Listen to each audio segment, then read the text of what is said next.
Bueno chicos, hoy les voy a enseñar sobre los tributos, el concepto de tributo, la clasificación, cómo se clasifican los tributos y algo sobre cultura tributaria.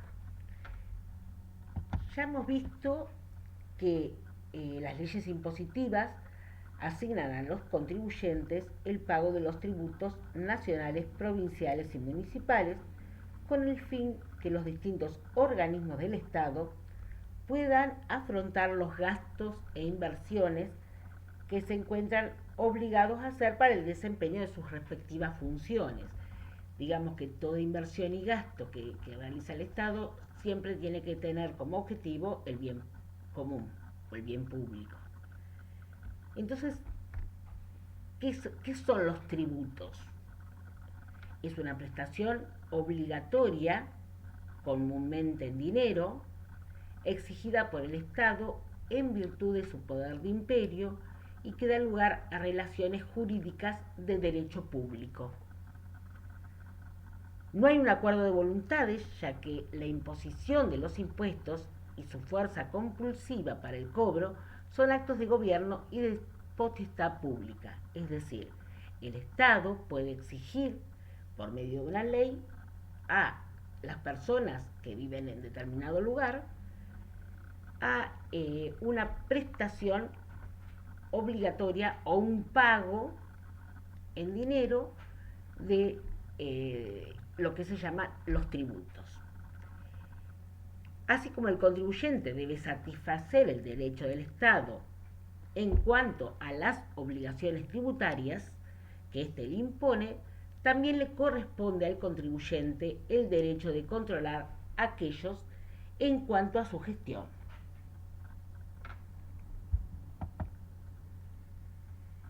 Cuando hablamos de tributo, podemos diferenciarlos en impuestos, tasas y contribuciones especiales.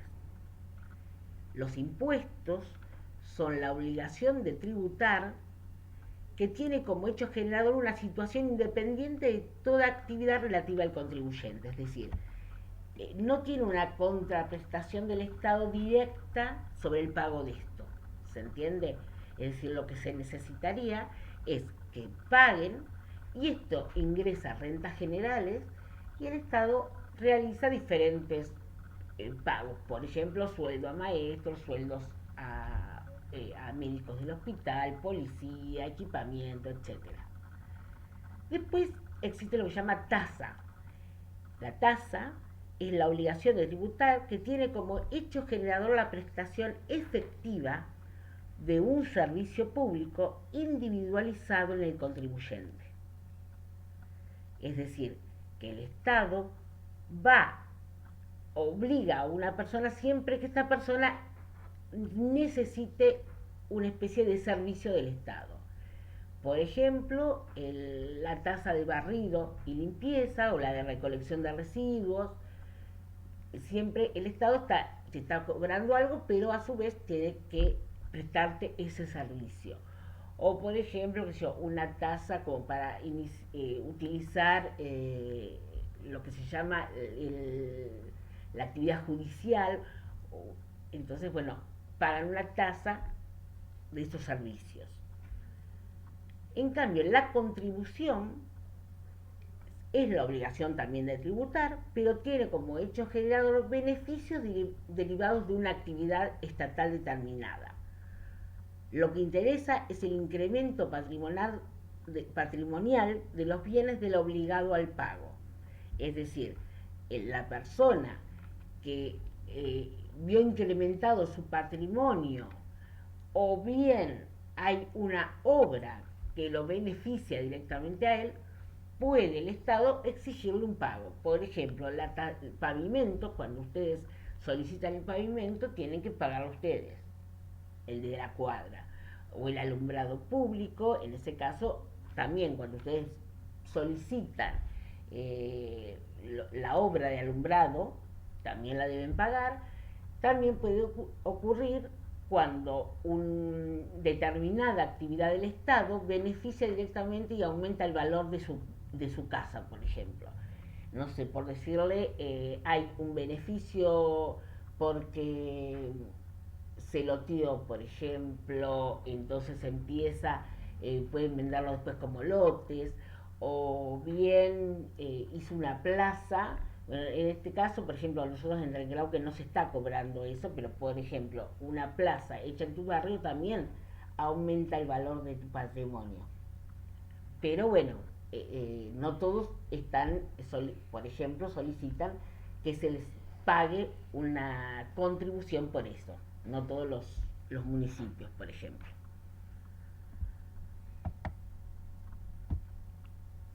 Principios de la imposición. Eh, el sistema tributario debe tener como objetivo libertad, bienestar, justicia. De esta manera se deducen los principios a seguir por todo sistema tributario: neutralidad económica, equidad o justicia, economicidad o elasticidad. En este caso, cuando hablamos de neutralidad económica, se pretende que el sistema tributario interfiera en el menor grado posible en el circuito económico.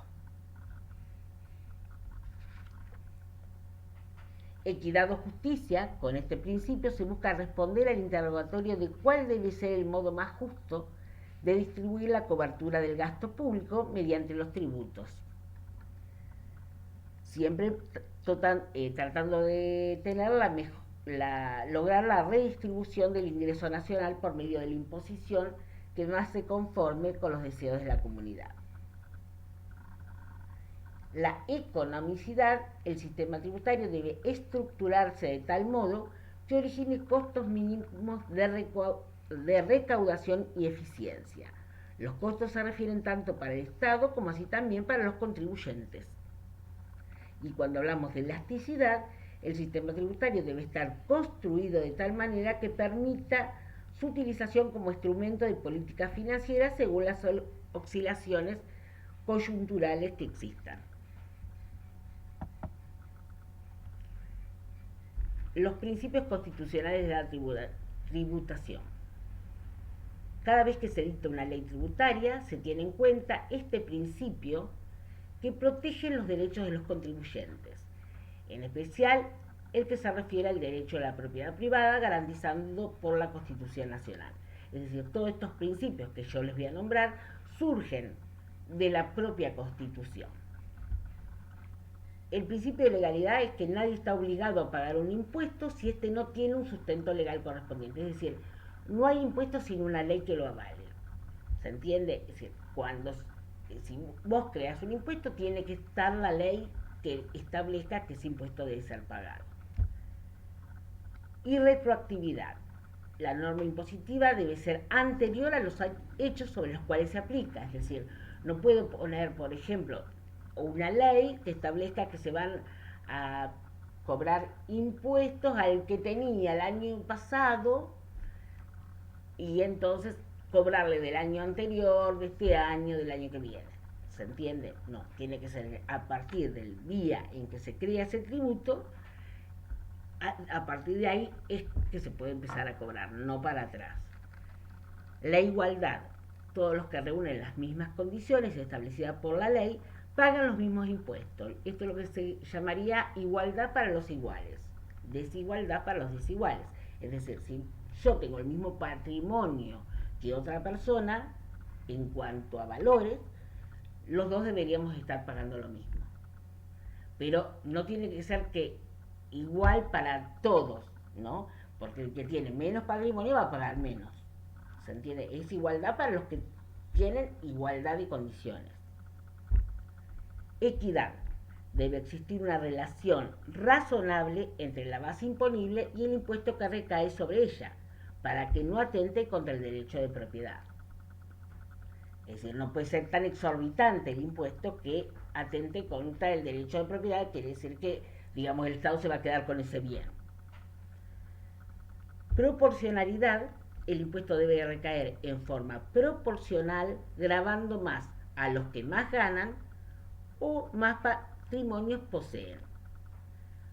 Después está la no confiscatoriedad: los tributos no pueden ser tan elevados que resulten confiscatorios y atenten en contra de la propiedad privada de los contribuyentes, que tiene que ver, fíjense, con equidad también, ¿no? Es lo que explicaba también sobre, por eso se llama confiscatorio cuando el Estado se queda con ciertos bienes.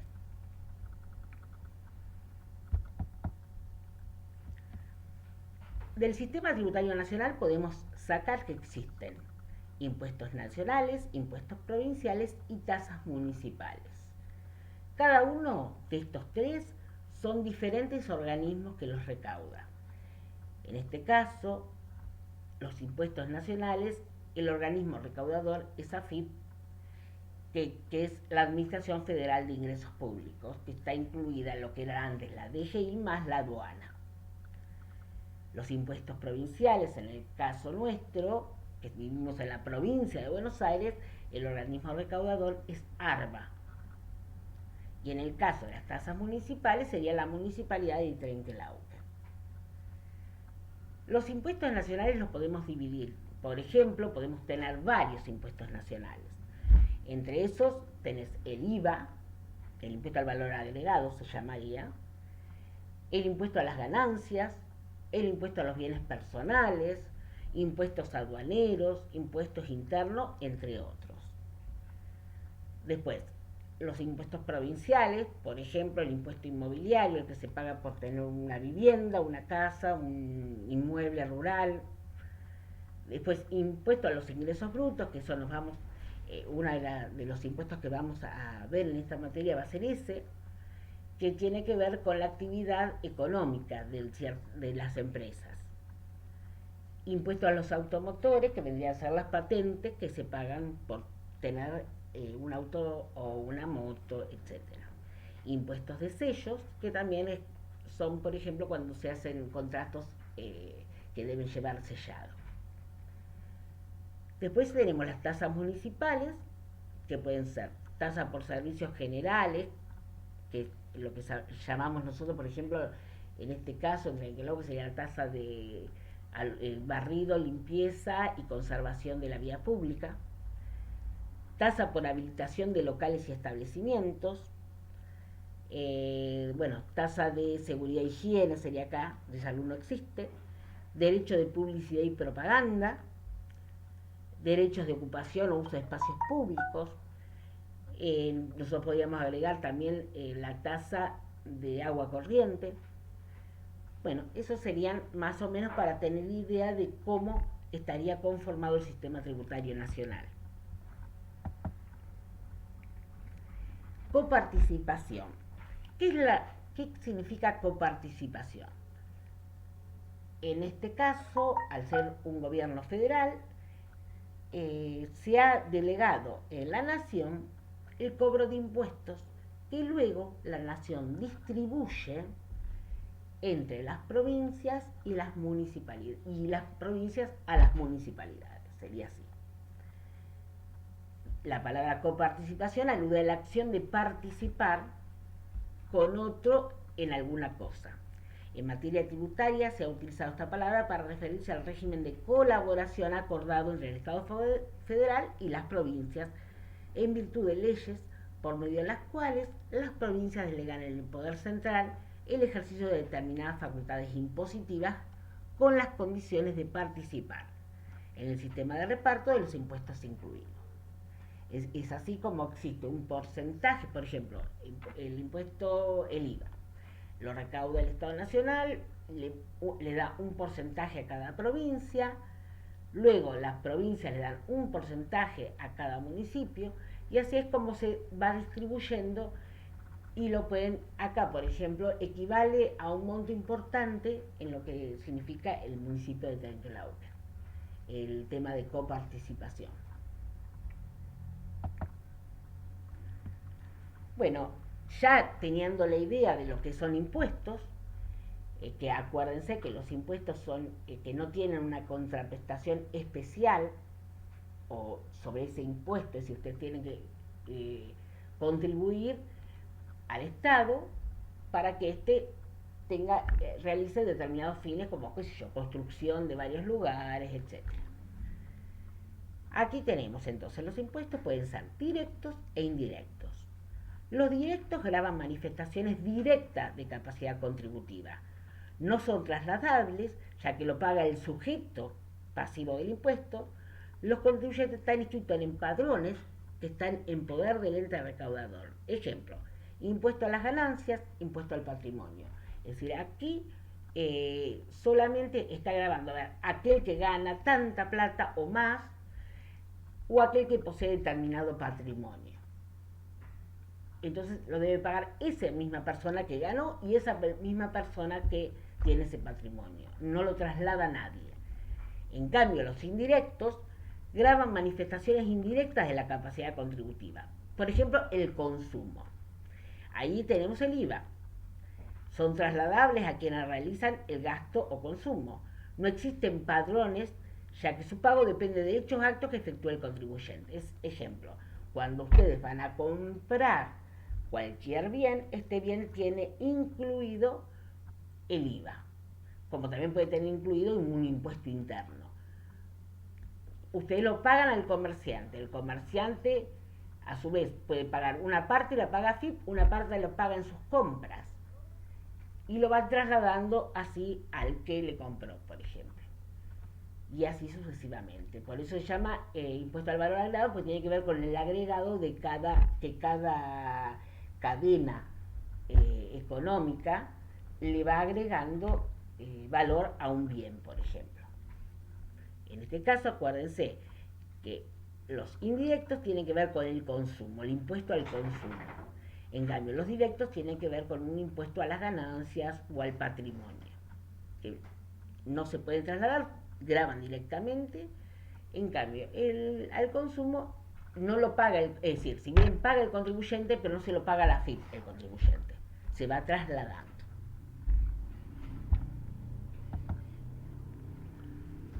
Después tenemos otra clasificación de impuestos, que pueden ser impuestos fijos, proporcionales, progresivos o regresivos. Los fijos se paga, por ejemplo, una suma fija por cada contribuyente. Ejemplo, el timbrado del libro de sueldo o algo que, no sé, hay un impuesto que deben pagar, por ejemplo, todas las personas tantos pesos. Entonces se llama impuesto fijo. Proporcionales, se aplica una misma tasa, por ejemplo, el IVA todos al 21%, por ejemplo. Entonces, es una misma tasa que todos pagan cada vez que realizan esa actividad o por ejemplo, en el caso, supónganse el impuesto sobre los ingresos brutos también, qué sé yo, todos pagan un 3% si realizan tal actividad. No importa el monto, todos pagan el mismo porcentaje. Pues se llama proporcional. Progresivos es a medida que aumenta el monto sujeto a impuestos se aplica una tasa creciente. Por ejemplo, los que ganaron de tanto a tanto van a pagar esta tasa. Supóngase un 9. Los que ganaron más de eso a tal otro monto, un 14. Y así sucesivamente. A medida que aumenta digamos, en este caso generalmente es la ganancia. El impuesto a las ganancias es de esta forma. Va aumentando a medida que la ganancia va a ser mayor. Regresivos, a medida que aumenta el monto sujeto a impuestos, se aplica una tasa decreciente. Acá no se aplica esto directamente, pero sí se habla que muchos impuestos son regresivos. Por ejemplo, el IVA, porque en cuanto a, si uno toma y hace una consideración en cuanto a la ganancia que obtiene una persona y ese porcentaje que paga, termina siendo un porcentaje mayor sobre su ganancia que tiene. Por eso se dice que generalmente había que, en el caso del IVA, se tiene que eximir a todo lo que sea canasta básica, porque si no termina pagando más un pobre que alguien que tiene una capacidad contributiva mayor. ¿Se entiende? Esto quizás se los puedo explicar después personalmente. Elementos del impuesto. Acá podemos sacar, entonces, para conocer cuando hay un impuesto, tenemos que sacar varios elementos. Esto mírenlo bien porque cuando veamos ingresos brutos, IVA, monotributo, esto se va a poder verificar estos elementos. El sujeto activo es el que cobra el impuesto, sería el Estado, puede ser nacional, provincial o municipal, según lo vimos. El sujeto pasivo es el que paga el impuesto, es el contribuyente, ya sea la persona física o jurídica. La materia imponible es el elemento principal que se elige como punto de impacto del tributo. Ejemplo, pueden ser bienes, remuneraciones, etc. El hecho imponible es la situación que genera el nacimiento de la obligación tributaria, es decir, que es la situación concreta relacionada con la materia imponible que se elige para hacer nacer la obligación tributaria. Ejemplo, la producción de bienes, consumo de bienes, exportación e importación. La base imponible es la expresión monetaria del hecho imponible, es la base sobre la cual se hace el cálculo del impuesto. Ejemplo, si estamos viendo impuesto a los ingresos brutos, la base imponible sería las ventas netas grabadas, por ejemplo. Sería sobre eso, esa venta neta es lo que va a recaer el impuesto. Y la alícuota es el porcentaje que se aplica sobre la base imponible para calcular el impuesto resultante. Ejemplo, lo que dije recién, puede ser el 21% cuando hablamos de IVA, puede ser el 3% cuando hablamos de impuestos sobre los ingresos brutos. La alícuota es ese porcentaje, el 3, el 21, etc. Cuando hablamos de capacidad contributiva de las personas, estamos hablando de la capacidad económica del contribuyente para hacer frente al pago de los tributos. Y está relacionada estrechamente con su bienestar económico. Se puede medir desde 3 puntos de vista. Desde el ingreso que tiene esa persona, o ganancia, el consumo que tiene esa persona, o el capital que tiene esa persona. Es decir, siempre que se crea un impuesto, tienen que tratar de recaer sobre las personas que tienen más solvencia económica. Y se mide desde estos 3 puntos de vista.